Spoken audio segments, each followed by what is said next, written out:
नमस्कार, मैं हूं धर्मेंद्र। आप देख रहे हैं ऑनलाइन न्यूज इंडिया।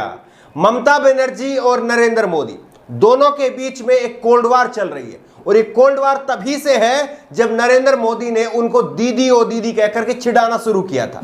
लेकिन उसके बाद में विधानसभा चुनाव में ममता बनर्जी ने नरेंद्र मोदी को, उनकी सरकार को, बीजेपी को जोरदार पटकनी दी और उसके बाद में ममता बनर्जी अब चुन चुन करके बदला ले रही है। आज क्या हुआ? आज नरेंद्र मोदी उड़ीसा और पश्चिम बंगाल में चक्रवात तूफान से हुए नुकसान का जायजा लेने के लिए पहुंचे थे और ऐसे में उड़ीसा के बाद में नरेंद्र मोदी जी की मीटिंग थी ममता बनर्जी के साथ में पश्चिम बंगाल में। लेकिन यहां पर ममता बनर्जी की मीटिंग में ममता बनर्जी नहीं पहुंची, कुर्सियां खाली रह गई और ममता बनर्जी नहीं पहुंची। ममता बनर्जी ने आधे घंटे तक नरेंद्र मोदी को इंतजार करवाया और इंतजार क्यों करवाया, इसकी एक बड़ी वजह थी, वो वजह भी आपको बताएंगे। लेकिन ये खबर आप देखिए, पीएम नरेंद्र मोदी संग मीटिंग में 30 मिनट लेट पहुंची ममता बनर्जी और कागज थमाकर निकली, कहा और भी बैठके हैं। इससे बुरी, इससे भयानक बेइज्जती नहीं हो सकती नरेंद्र मोदी की।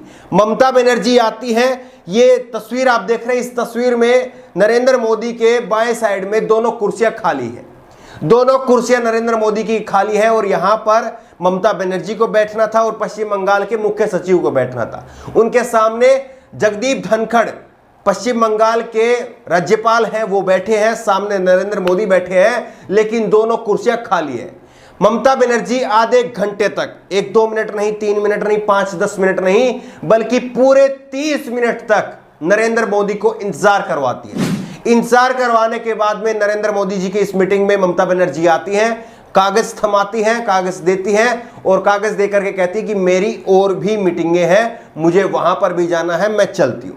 और धड़ल्ले से ममता बनर्जी वहां से निकल गई। इससे भयानक बेइज्जती जो है वो नहीं हो सकती है। और अब बीजेपी के नेताओं को याद आ रही है संघीय ढांचे की, संघीय ढांचे की याद आ रही है, उस संघीय ढांचे की जहां पर राज्य और केंद्र के बीच में तालमेल होना चाहिए। लेकिन जब केंद्र के प्रधानमंत्री एक राज्य की मुख्यमंत्री को जाकर के दीदी ओ दीदी कहकर के चिढ़ा रहे थे, तब इनको याद नहीं आ रही थी। जब प्रधानमंत्री ने अपना कद खुद इतना छोटा कर लिया था कि वो एक चुनाव जीतने के लिए अपनी गरिमा को इतना गिरा चुके थे, तब बीजेपी को इस बात की याद नहीं आ रही थी। लेकिन अब बीजेपी कह रही है कि देखिए ममता बनर्जी अहंकार दिखा रही है।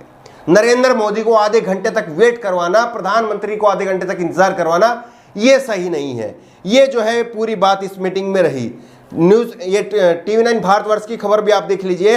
30 मिनट देरी से पहुंची सीएम, पीएम को सौंपे कागजात और निकल गई। अब बीजेपी उनके ऊपर हमला बोल रही है, जैसे कि मैंने आपको बताया। लेकिन ये मामला था क्या? मामला ये था कि यास चक्रवाती तूफान आया हुआ है और इसका तूफान का जायजा लेने के लिए, रिव्यू लेने के लिए प्रधानमंत्री नरेंद्र मोदी का एरियल सर्वे था, हवाई जहाज के द्वारा जो है वो सर्वे होना था। और इस सर्वे के लिए प्रधानमंत्री नरेंद्र मोदी पहले उड़ीसा में पहुंचे थे। उड़ीसा में पहुंचने के बाद में नरेंद्र मोदी जो है वो पश्चिम बंगाल में आने थे, पहले से तय था सब कुछ। लेकिन इस बीच में वजह क्या हुई कि नरेंद्र मोदी को इतना ममता बनर्जी ने नीचा दिखा दिया। वजह ये थी कि बीजेपी ने शुभेंदु अधिकारी जो कि बीजेपी के नेता प्रतिपक्ष हैं, उनको इस मीटिंग में शामिल करवा लिया। अब ममता बनर्जी ने कहा कि एक सरकारी मीटिंग है जिसमें प्रधानमंत्री शामिल हो रहे हैं, जिसमें मुख्यमंत्री शामिल हो रहा है, तो इसमें शुभेंदु अधिकारी को शामिल क्यों करवाया जा रहा है? यह ममता बनर्जी की आपत्ति थी। ममता बनर्जी, खबर आप देख लीजिए, साइक्लोन पर पीएम मोदी की बैठक की रिव्यू में शुभेंदु को बुलाने पर भड़की ममता, नहीं होंगी शामिल।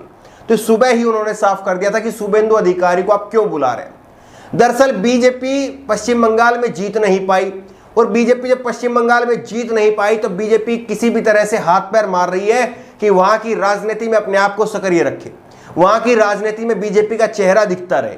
और इसीलिए केंद्र के इशारे पर, नरेंद्र मोदी सरकार के इशारे पर शुभेंदु अधिकारी को इस मीटिंग में शामिल करवाया गया। लेकिन जब इस बात की भनक ममता बनर्जी को लग गई तो उन्होंने इस मीटिंग का ही एक तरह से बाइकआउट कर दी। उन्होंने बाइकआउट कर दिया कि आप शुभेंदु अधिकारी को इस मीटिंग में क्यों बुला रहे हैं, किस हैसियत से आप शुभेंदु अधिकारी को बुला रहे हैं।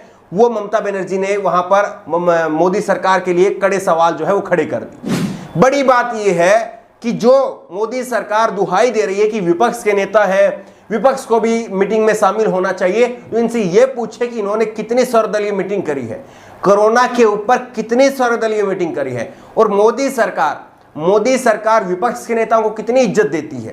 मोदी सरकार पूर्व प्रधानमंत्री डॉक्टर मनमोहन सिंह चिट्ठी लिखते हैं, उनको सुझाव देते हैं, तो उनका सुझाव देने के लिए भी नरेंद्र मोदी सामने नहीं आते हैं। क्या तब प्रोटोकॉल नजर नहीं आता है? क्या तब जो है वो ये नहीं लगता कि आप विपक्ष के नेताओं को तवज्जो नहीं दे रहे? और जब आप विपक्ष में वहां पर हैं, पश्चिम बंगाल में आप विपक्ष में हैं, आप अपना चेहरा चमकाना चाहते हैं, तब आपको वहां पर मुख्यमंत्री रोकते तो आपको गलत लगता है। लेकिन ये पहली बार नहीं है कि ममता बनर्जी के बीच में और नरेंद्र मोदी के बीच में आमने सामने की जंग है। ये कई बार ऐसा हो चुका है। ये आप देखिए, अभी हाल ही की 1 हफ्ता पहले की खबर है, 21 मई को ममता बनर्जी ने कहा था कि कोरोना पर पीएम मोदी के साथ मीटिंग पर भड़की ममता, कहा हमें बस कठपुतलियों के जैसे बैठाया गया, बोलने का मौका भी नहीं दिया। 10 मुख्यमंत्री थे, कोरोना के लेकर के वर्चुअल मीटिंग हो रही थी नरेंद्र मोदी के साथ में, इसमें 10 मुख्यमंत्री थे और 10 मुख्यमंत्रियों में ममता बनर्जी भी उसमें शामिल थी, लेकिन प्रधानमंत्री नरेंद्र मोदी अकेले बोलते रहे, किसी मुख्यमंत्री को बोलने का मौका नहीं दिया। ज्यादातर वो डीएम बोले जो कि बीजेपी शासित राज्यों के थे, बाकी डीएम को भी बोलने का मौका नहीं दिया गया। इसके बाद से ही ममता बनर्जी ने कहा दिया कि हम जो है वो कठपुतली नहीं है, हमारा अपमान किया गया, ये ममता बनर्जी ने साफ कर दिया। इसके साथ साथ ये खबर आप देख लीजिए, ये खबर है 20 मई की, और इसमें ममता बनर्जी ने लिखा है, हर दिन लोग मर रहे हैं और दिल्ली का शहंशाह कहता है सब ठीक है, सब ठीक है, सब चंगा है। लगातार नरेंद्र मोदी की सरकार और उनके मंत्री कहते रहे कि पॉजिटिविटी फैलाइए, पॉजिटिविटी, सकारात्मक खबरों को फैलाइए, और कहते रहते कि सब ठीक है। लेकिन हकीकत क्या थी? हकीकत लोग देख रहे थे। अब देखिए, सवाल यहां पर यह उठता है कि चाहे ममता बनर्जी हो चाहे नरेंद्र मोदी हो, ममता बनर्जी ने जो किया, देखिए उसको भी पूरी तरह से जायज जो है वो नहीं ठहराया जा सकता। पूरी तरह से जो ममता बनर्जी ने किया है उसको पूरी तरह से जायज नहीं ठहराया जा सकता। भले ही इसमें ममता बनर्जी के समर्थक जो है वो मुझे गाली दे, भले ही इस बात के लिए मैं तैयार हूं, लेकिन सच्चाई यही है।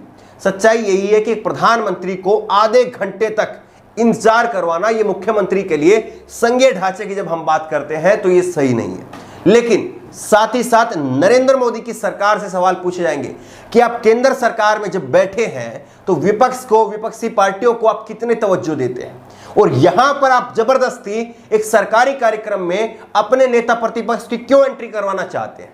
क्यों आप चाहते हैं कि हर मीटिंग का हिस्सा जो है वो आपके नेता बने और आप ये चेहरा चमका करके लोगों को बताएं कि देखिए हमने प्रधानमंत्री से कह करके इतनी धनराशि ली।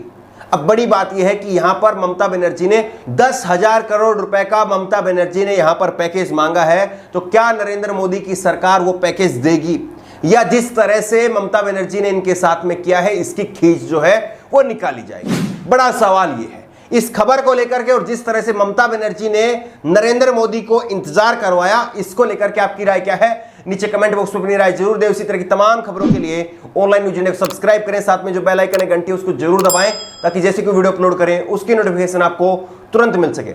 धन्यवाद। इस खबर को अभी लाइक करें, शेयर करें, अभी चैनल को सब्सक्राइब करें और घंटी जरूर दबाएं।